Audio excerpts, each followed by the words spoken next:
Hi, I'm Rachel Allan. I'm a marketer, speaker, coach and author. I was a proud facilitator of marketing conversations for the second time and brought myself and 7 other amazing speakers together to talk about marketing, mindset and business. And this is the recording of one of our speakers. Enjoy.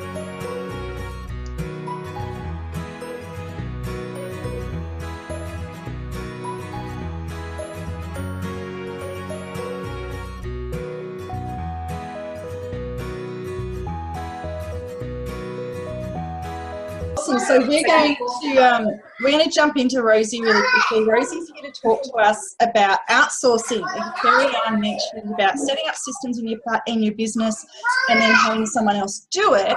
And Rosie is one of those solutions that you can go to. She's got an amazing network of VAs, of virtual administrators. So over to you, Rosie, to tell us about outsourcing. So I run a network called Virtually Yours, and it has almost 200 virtual assistants on it, and they're all Australian based. And so I've been running that now for 14 years, and over that time, as you can imagine, I have learned a lot about how businesses can utilise outsourcing to make sure that they're achieving the goals and objectives that they want.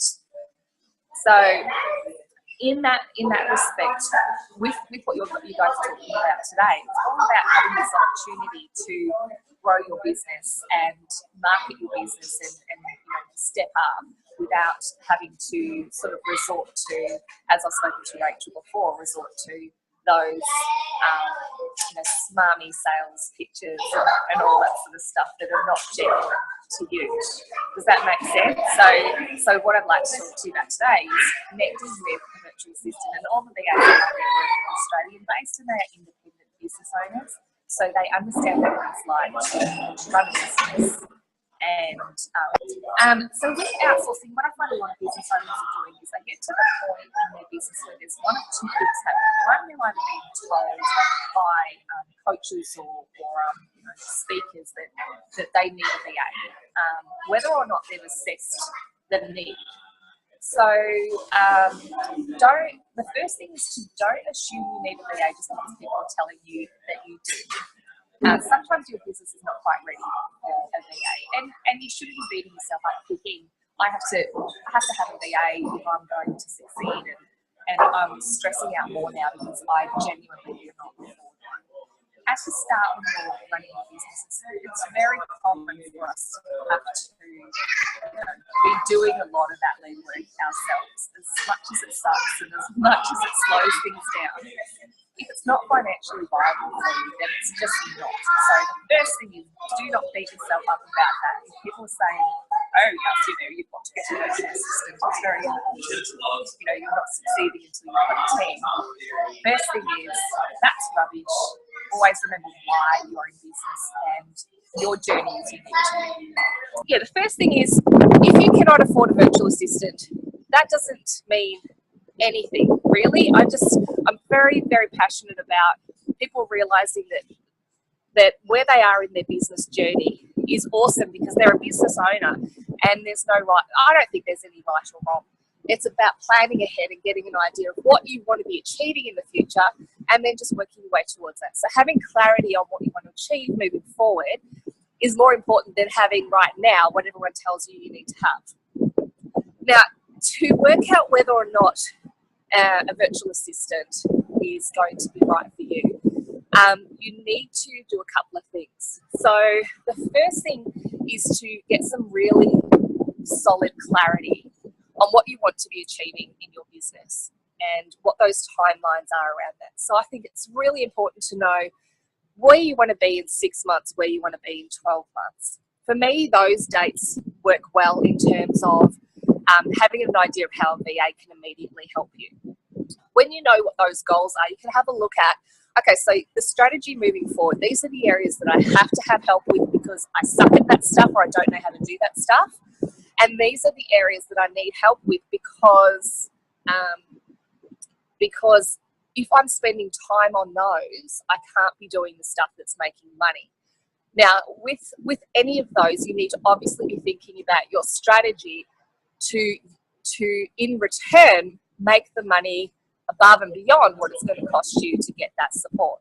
So you have to do some maths around that, and there's no point in doing the maths around that if you don't know what your goals and objectives are. So thinking about, okay, well, I know what I'm worth per hour, and a lot of people don't know what they're worth per hour. So have a think about two numbers. One number is what you're worth when you're doing your most valuable activity. So for example, a masseur might be worth $100 an hour when they're massaging, and then work out what you're actually worth per hour on average when you're spending all of your time doing everything yourself. And by that I mean looking at your profit across the year or the month or the week and dividing it by the number of hours spent. And that can sometimes be quite horrific, and it's certainly not going to be $100. So you're going to have a lot of unbillable hours, and you want to be reducing the unbillable hours, whether those unbillable hours are yours or or your assistant. So with some VAs, they've got a lot of billable hours because they've got a team that are billing out below them as well. So there's some maths there for you. And then you can look at, okay, so what can I really afford? What is going to be, what is my expected return on this investment? So I find a lot of people, and feel free to pipe up with any questions you have. I love interaction. A lot of people get a VA to, the other reason why they get a VA is because they're like, oh my God, I am stressing out. It is all too hard. I'm just not coping. I need a magic pill. The first thing you need to do there is stop, take a deep breath and have a look at, okay, is getting some help going to actually move my business forward, or is this just going to let me breathe a little bit? Is it actually going to cause me more stress because I'm going to make more money? Is it actually the answer that I need? Okay, and that's where you can have conversations with people like myself and have a work. I'll do the maths with you and work out what is going to be able to help you move forward and what you need to do to make it so that it's actually moving you towards your goals. And a lot of VAs are really good with those conversations as well. So you're looking at breaking down the steps to move towards your goal and thinking about what are the activities in there that need to be completed. With virtual assistants, they've got so many different skill sets that they have. And I don't know if you've touched on this earlier because I was driving, but you've got virtual assistants now who are bookkeepers, who are web developers, social media managers. I've said now it's so bloody cold out here. But they do just about everything. I'm going numb. They do. It's okay. It's okay. You don't need to be sympathetic. It's fine. We're sending you warm hugs, Rosie. You know what? There's a therapy where you freeze or something. It's supposed to be really good for you. I'm going to go with that. Okay. That's what I'm doing. When I go inside, I'll get like an ultra hot chocolate. It's fine. So yeah, and Rachel knows this. You know, when Rachel was doing a lot of the VA type stuff, it was web development. And that's not low end work. It's very high end work. The people I was working with, I had a business retreat this weekend, and their specialties were setting up sales funnels, click funnels, that sort of thing, content management, so repurposing your content, and Infusionsoft CRM management, so making that actually work for you. And they're actually really high end services. So when you're thinking about a VA, do you need specific set skills like that, or are there projects, little pieces along the way where you need a specialist to support you? Some VAs are really great for that ongoing customer support, or business sort of partnership type thing where they're like an online business manager, and they're people that you can do planning sessions with, and you can vent and you can do brain dumps with, and you can collaborate.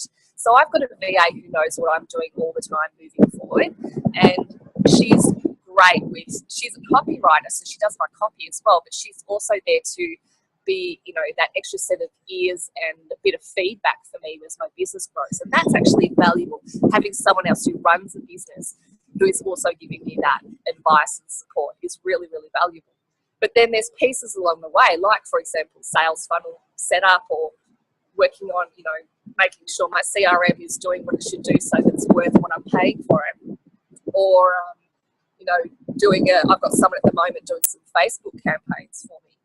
And they're not going to be necessarily ongoing support like Monique is. So she's doing stuff for me all the time. But those ones will come and go, and I just develop a really good relationship with them and communicate with them about what my goals are and how they fit into those. So they are part of the budget moving forward. They're part of my marketing budget or my strategy budget moving forward. I think a lot of people, and I'd love to hear your view on this, Rachel, is a lot of people think VAs are low end and, they're just doing basic data entry, and it's just not true anymore. It used to be, but it's just not true anymore. And if you want virtual assistant help, you're basically saying, I want another business specialist to come in and help me grow my business. And to think that you can get that at a low rate is completely insane. So that's why you need to be knowing what your goals are, what your objectives are, and what the financial plan is for that. So they were the main things that I wanted to sort of touch on today in terms of finding a virtual assistant. So once you know what what your goals are, what the roles are that come together to help you achieve those. Probably one of the hardest ways of finding a VA, I think, is by going into a Facebook group and saying, I need a VA. Would you agree, Rachel? Because what you do instantly is you give yourself another job of filtering 100 messages of people saying, I can help you. And for me, the first thing I would do is get rid of a lot of those, especially if you haven't actually said what you need help in. Because people who say they can help you, even though they haven't asked what you need help in, are ones who don't understand business. So a lot of VAs, when you are getting more specific, will only reply if they've got those skills, or they'll start recommending other VAs who can then support you. So if you're going to do that, you need to be very, very specific. Word of mouth can be good so long as your business style is similar to the person who's recommending the VA. So I've had people say to me, you should, or to other business owners even, you should totally work with so-and-so, they're absolutely incredible. And then they go to work together, but they're not actually compatible. Their communication styles might not be compatible. Doesn't mean they're both not incredible business owners. But when you're sharing your business undies, and yes, that had to come in some point today, if you're sharing your business undies, you need to obviously have a lot of trust there and a lot of mutual understanding. So in that regards, make sure if it's a word of mouth thing that you do still do that interview process where you check each other out and see if there's a good connection. That's why I actually set up Virtually Yours. So one of the reasons Virtually Yours is all about helping VAs connect with each other and have a bigger network to therefore support their clients. But what we also do is we have a request for support form on our website where you can fill out some details. And we ask you a lot of it, not everything because we can't, but we ask you a lot of those basic questions we need answers to before we can get the right people, or at least reduce the number of people who are contacting you to a higher standard, for you to then go, okay, well, that email resonated with me, or that phone call resonated with me. I want to follow that up with another conversation. And then I'd always recommend either a face-to-face or a Skype chat, because that body language and the style of communication is extremely important moving forward. You don't need to be sitting next to them, but that's the beauty of virtual these days, is that it can just be online, but have your cameras on so that you can see each other and you can see whether this is the sort of person that I want to be showing my business undies to, and I feel confident that they're going to help me achieve that goal that I'm now very, very clear on. So that's another way where you can find a virtual assistant. That's a free service, and once you find one that you like, then you sign an agreement with them and you move forward with them. It's important to remember that even though they're a specialist in their area, they don't know your business. Just like any job that you may have had where you start, you might be a nurse and all your nursing and you go into hospital, you still need to have a orientation time to get to know how that hospital works. And in our particular cases, what those goals are, how you like to work, what things personally irritate you, or what things really excite you, and all that. So you're just getting to know each other, getting to know each other's work styles. So you need to give some space for that and allow that to happen. The other thing, and if that's not working, you can always, if you go through Virtually Yours, you can come to us and have a chat and let us know, if you need any help. But if it's not working, it's important to have an agreement in place from the start, but have a review date in that agreement, because you never know what's not going to work. I've had meetings before with prospective clients when I was doing VA work, and I thought it would be fantastic, and then we get started together, and it turns out we actually have no idea what each other's talking about. And then we just go, okay, well, you're a great person, I'm a great person, but we just don't work great together. And that's okay. If you find you go through a lot of VAs and that keeps happening, maybe call me, have a chat, because it might be something that you're doing. Don't be offended by that, but it might be something that you're doing that is just not making it work for either party, and you want to be making it work. The other thing I wanted to touch on, because I've got a few more minutes, is pricing structures. So some VAs work per hour, and I've done the maths around this in Australia, and the minimum really that you would want to be seeing in terms of rates would be about $35 an hour for basic administration, just because they do have a lot of expenses they need to cover, as well as their superannuation, sick leave, and all that sort of stuff. So if you want your VA to be around for the long haul, they need to be paid enough to keep their business going. If they're doing cheap rates, they will fall apart pretty soon. Now, that's for basic level. Obviously, if they've got a high level service, skill-based experience, the rates go up. So some VAs will do hourly rates. I don't like hourly rates myself. I like package rates. I like to be able to say, this is the task that I have. What's that going to cost? I don't really care how long it takes, because that doesn't affect my outcome. They've got to meet it, obviously, a deadline, but how long it takes them is really irrelevant. What I want to know is the value of the outcome. Can I afford that? Is that what it's worth to me? And, yes or no. I don't want it to be open-ended. So I like projects myself. If you're doing ongoing work, you can do that sort of on a monthly basis, where it's outcome-based packages, where you say, okay, well, every month I want to have, it can be something like, I want to have 2 newsletters sent out. These are the social media posts that I want to have done. And I want to have, my blog transcribed and sent out as the newsletter, and whatever it might be. But you have your set outcomes, and you can budget for it, because you know what it's going to cost every month, and you know what you're going to get in return every month. So that's, if you're going to do ongoing work, I highly recommend you look at outcome-based packages. They're always going to be flexible, and you can always modify them or tweak them as you move forward. But it means that you can both plan ahead and have a good, strong strategy. If it's a piece of work, then it ends up being hourly. But try to avoid sitting there wondering how long it's taking them, and if they're filling the hours that you've paid for, and just make sure that you're both clear on what a job really is worth at the end of the day. Not what it's worth to them, what it's worth to you. It's going to be worth less to them because they're amazing at it, but what it's worth to you is easing your pain. And the final thing is, with virtual assistants, I think it's really important to connect with VAs who have a really good community around them, because if you have a virtual assistant who says they can do everything, then they probably can, but they're not doing it great, because that's just humans. We can't do everything great. I do everything great, obviously, but not everybody can. And, I don't usually tell people that, because it makes everyone uncomfortable. Isn't that right, Rachel? I don't want to make anyone feel inferior. No, I'm just kidding. So nobody can do everything really, really well. So you want to have VAs who have an area that they specialize in. And online business managers, their uniqueness is that they can bring people together and bring solutions together.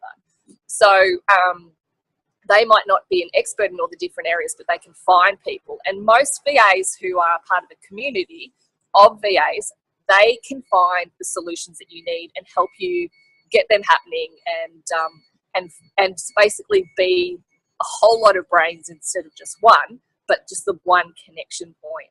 So when you have a virtual assistant who is a lone ranger offering low rates, helping you out, that's great, but you're not going to get the value and you may not even get the long-term support that you need, that you would get from a VA who's charging what they need to keep their business off the ground and is part of a community that helps them know more than they know, if you know what I mean. So they would be my tips around outsourcing, and I think it's really important to think about virtual assistants as basically specialists who can help you achieve your goals, more than just thinking offshore cheap admin. That's not what we're all about. There is a whole different conversation around that if that's what you're looking for, but this is all, today we're talking about outsourcing here in Australia and using VAs who are really, know their stuff and who you can trust to support you. So, yeah, so does anyone have any questions around that? My hands have gone numb. Oh no, there's no questions that have popped up.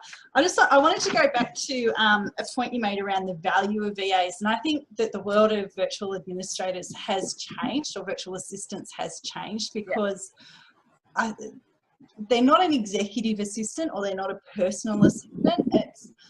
Some of them are becoming very specialised in certain software or certain tools that we as business owners can draw on that, because if you start talking about MailChimp, we can't be across every single electronic newsletter software product. No.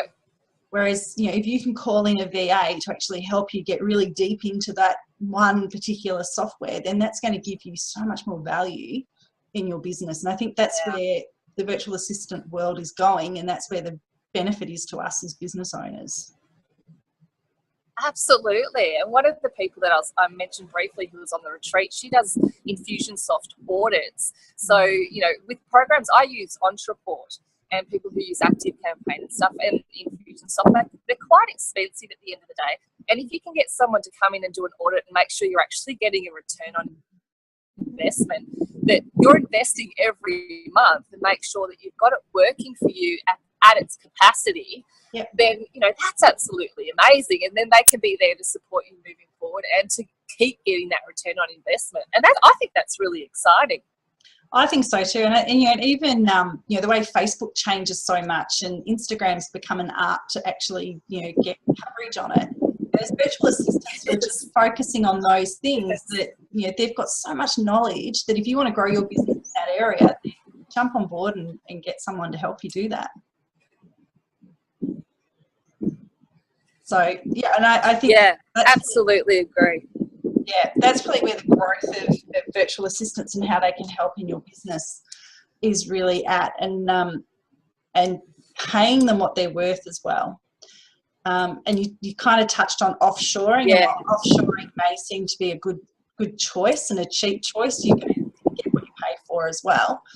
And you got to think about those people you're paying overseas. What sort of quality of life are they having by you paying them peanuts, really, as well. So there's a lot of things to talk around offshoring, outsourcing. So it's so political, isn't it? It's a whole new ball game, that one. It is, absolutely. And I think it's, and as a business, and this is something that I'm addressing in my New Look Visionary, is that as business owners, we also get really confused about, we're starting to manage people again, and is this what we really want to do? And how can we have 10 people all doing little bits and pieces for our marketing and sort of make it all happen as well? Well coordinated, and that's where that online business manager or something like Visionary can come in and actually help by managing all those people and have the knowledge of what they're doing as well. Yeah, that middle person there, it's like having, when you do a really high-end website, you've got someone there who's actually can speak the HTML code, but they can speak layman's terms. It's a rare skill to have. And so that the client's not sitting there going, I don't know what the developer is talking about. You've got that person who can go, well, this is what the graphic designer needs, this is what the website developer needs, and these are the CRMs that you need to connect to it, or whatever it might be. And they're able, it's an incredible skill to be able to bring all those together, and that is a pain that they're easing. And so, as you said, with Visionary, just being able to have that person who can bring all that together it's worth its weight in gold. And it's not where you should be. Yeah, it's not where you should be spending your time. You've got your area of genius that you want to be focusing on. Yeah. Yeah, and you're very good at doing your business and doing what you do in business, but all this other stuff comes apart to you. And I think, having that virtual assistant there to help you through that as well, whether it's to be doing your bookkeeping or your data, whatever it is that you need in your business, to have someone there who takes that load off your mind. And Absolutely. And I loved your point. I'm going to let you go in a minute because you're an iceberg. But that point that everyone's telling you to get a virtual assistant, go and get a VA, just outsource it.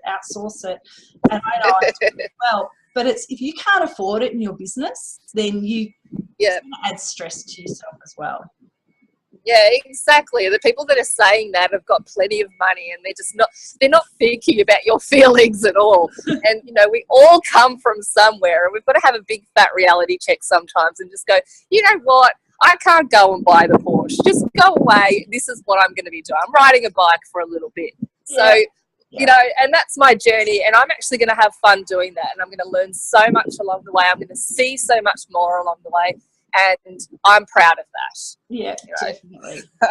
And I know we've recently had a big conversation around the pictures of the Mercedes in your marketing. So, oh, really? I hope I didn't contradict anyone.